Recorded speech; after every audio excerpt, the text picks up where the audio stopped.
Hello everyone. So today we are going to start with the homework part that I had given you last time. So this was the homework that I had given you. These questions are from the textbook itself. So we'll do them one by one. So first question is convert 1 butanol to 1 iodobutane. So you have learnt many methods. So 1 butanol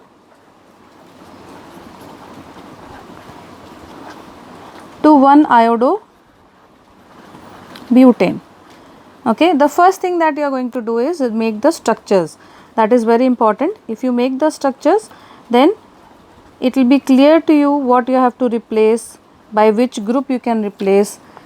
So 1 butanol, this is the structure, CH3 CH2 CH2 CH2 I, this is the structure. Now you can see here that the OH has to be replaced with I. So there were many methods that you had learned. So amongst that, one method that we can use here is red phosphorus and I2. So this is the first one. The second question is 1 chlorobutane to 1 iodobutane. Okay, so similarly make the structure first. 1 chlorobutane CH3 CH2 CH2 CH2Cl has to be converted to CH3 CH2 CH2 CH2I. Now you can see here chlorine has to be replaced with iodine. One halogen has to be replaced with another halogen. So this is an example of Finkelstein reaction. So we use NaI and acetone. Okay. Then third question is CH3 CH double bond C CH3 whole twice plus HBr. You have to fill in the blank. So CH3 CH double bond C CH3 whole twice plus HBr. Okay. Now it's a simple reaction. You can see here HBr is given. So it's a general reaction of alkene with HX. Okay. And this type of reaction you have to follow the Markovnikov rule if it's an unsymmetrical alkene. So Markovnikov rule. So what will happen here? The negative part of the hydrogen halide will go to the carbon having less number of hydrogen along the double bond. So here you will be getting the compound. Now CH3 whole twice means this carbon contains 2 methyl groups. Okay, so the compound that will be formed here will be 2-bromo 2-methyl butane.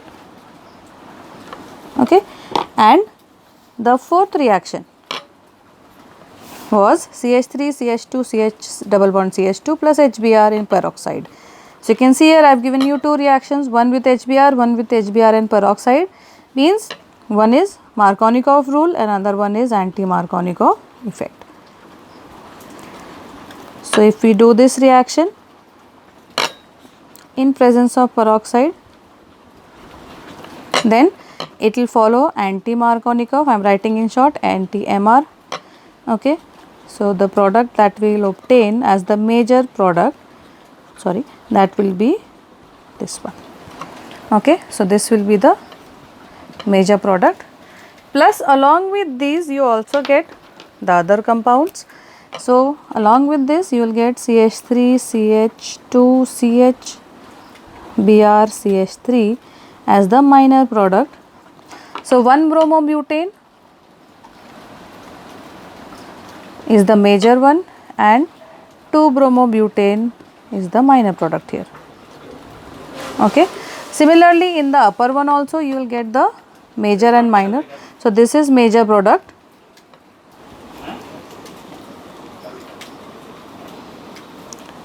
Okay. So here it will be CH3 CH Br CH CH3 whole twice as the minor product. Okay. So these were the questions that we had to discuss. So today we are going to do the preparation of haloarenes. Now haloarenes, there are mainly two methods, okay, that you have to keep in mind. So haloarene means what? Haloarene means the halogen should be directly attached to the benzene ring.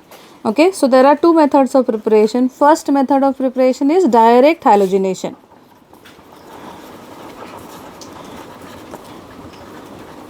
of benzene or its derivatives. Okay. So when you do direct halogenation, so benzene gives electrophilic aromatic substitution. Electrophilic aromatic substitution.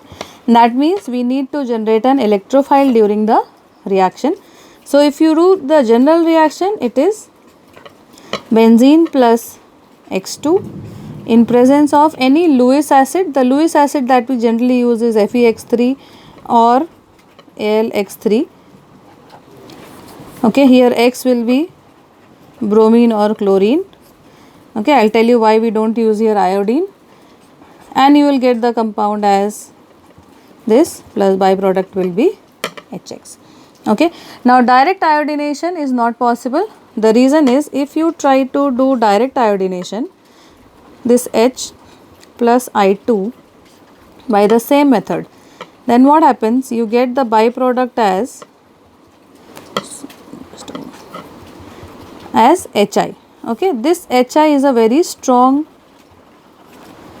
reducing agent, so it will reverse the reaction. So during the reaction, if you want to carry out this reaction, we need to have some strong oxidizing agent, and that strong oxidizing agent can be HiO3 or it can be HNO3. So in presence of HiO3 and HNO3, we can carry out the reaction.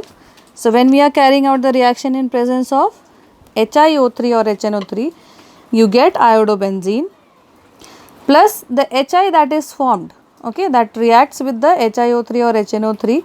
So if it is with HiO3, your byproduct will be H2O, and if it is with HNO3, then the byproduct will be H2O plus NO2.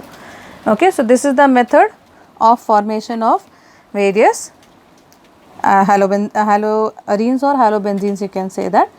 Okay, so this is how the reaction takes place. The other methods that you can use to generate I minus. So for formation of I minus, sorry, I plus, not I minus.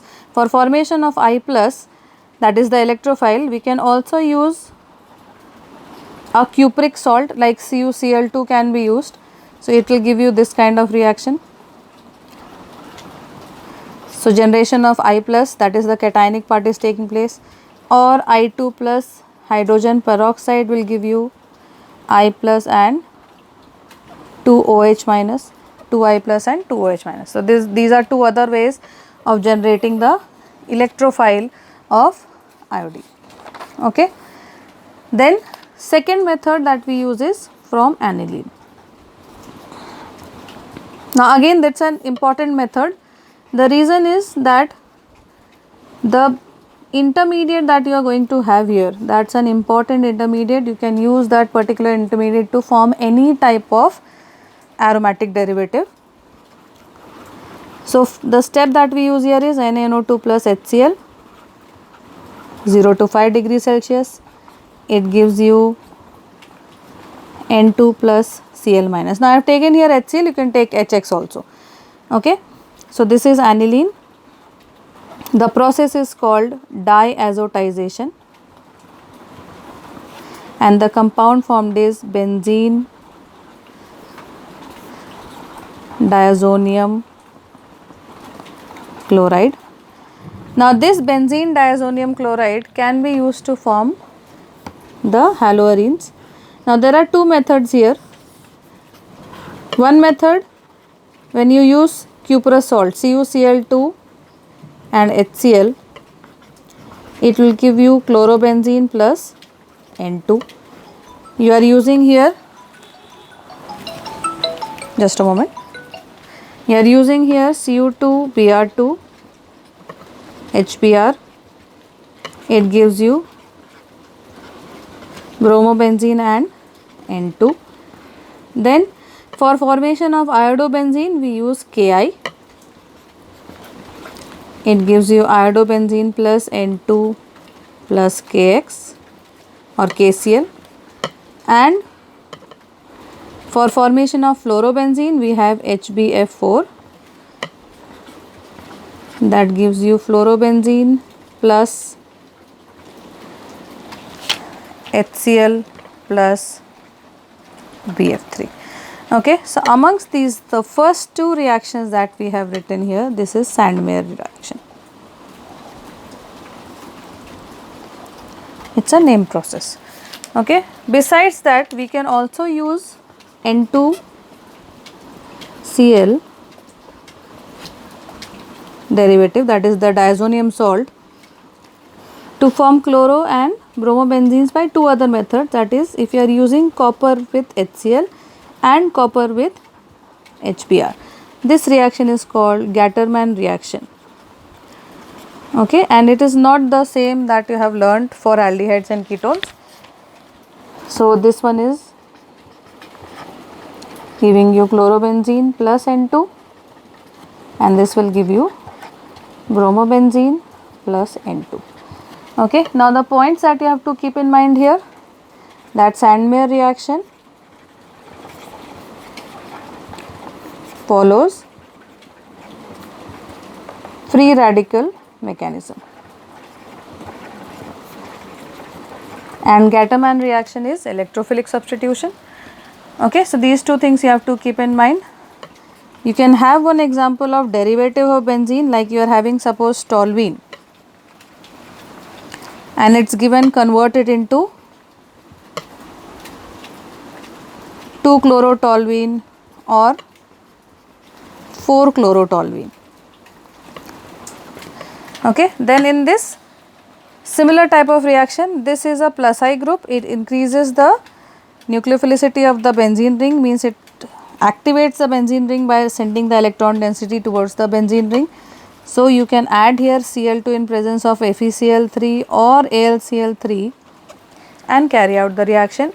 You will get both the products, 2-chloro and 4-chloro derivatives. The 4-chloro derivative will be the major compound and the 2-chloro will be the minor compound. Okay, so this is what you have to keep in mind for formation of haloarenes. So next lecture I will be doing the reactions, chemical reactions of haloalkanes and haloarenes. So if you like the content, please do like and share as well as subscribe to the channel, so that it will be helpful for you for the board exams. Thank you everyone.